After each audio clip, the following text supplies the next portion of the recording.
ඕම් බලන්න යාළුවනේ. අද අපේ කප්මාමා එයාගේ ඇඟෙන්ම ලේ අරගෙන අද පූජාවක් කරන්න යන්නේ. මේ ලේ එයාගේම ඇඟේ ලේ. මේ ලේ අරන් තියෙන්නේ කාලියම්මව නවන්න. මෙන් බලන්නකෝ.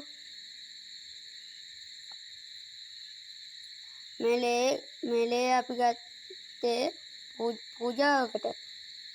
මෙන් බලන්නකෝ.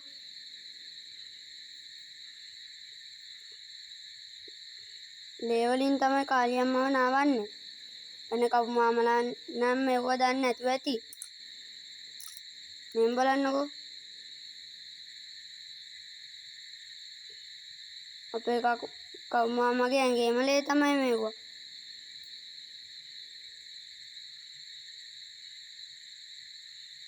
එහෙනම් මම ඔයාලට කපුමාමා මතුරන වීඩියෝ එකකුත් දාන්නම්කෝ. උන් බලන්න යාළුවනේ මේ ඉන්නේ ලේ කාලියම්මා. මේ ලේ කාලියම්මගේ පපුව මැද තියෙන්නේ තනිකරම ලේ විතරයි. බලන්නකෝ. තනිකරම ලේ විතරමයි තියෙන්නේ.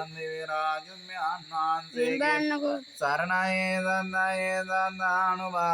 කපුමාමා ඉතින් මේකට මතුවෙන ගමන් තමයි දැන් ඉන්නේ. මෙන් බලන්නකෝ. කාලියම්මට පූජාවකුත් තියෙනවා. මෙන් බලන්නකෝ. කාලියම්මගේ මුළු ඇඟේම තියෙන ලේ විතරමයි. වෙන කපුමාමලා මෙව දන්නවත් දන්නේ නැහැ. අපේ කපුමාමා නම් මෙහෙම තමයි කාලියම්මගේ වැඩ කරන්නේ. මෙන් බලන්නකෝ. මෙන් බලන්නකෝ ඉතින්. මෙහෙම තමයි අපේ කපුමාමා නම් වැඩ කරන්නේ.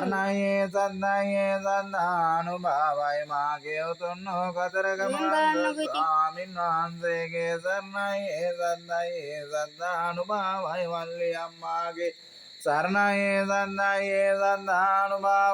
දරුවෙක් ගෙවල් වල ඉන්නේ නැති හින්දා තමයි මේ වැඩේ අපි කරන්නේ.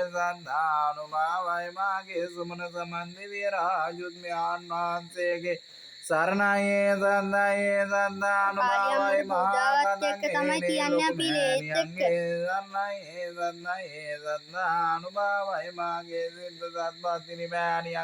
මේ වීඩියෝ හොඳයි නම් ලයික් කරලා සබ්ස්ක්‍රයිබ් කරලා තියාගන්න.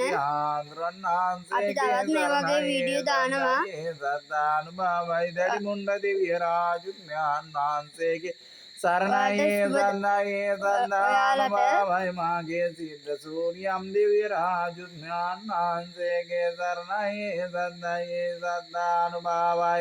කඩවර දිව්‍ය රාජුත්මයන් වහන්සේගේ සරණයි. කාලියම්මගේ පිහිටයි.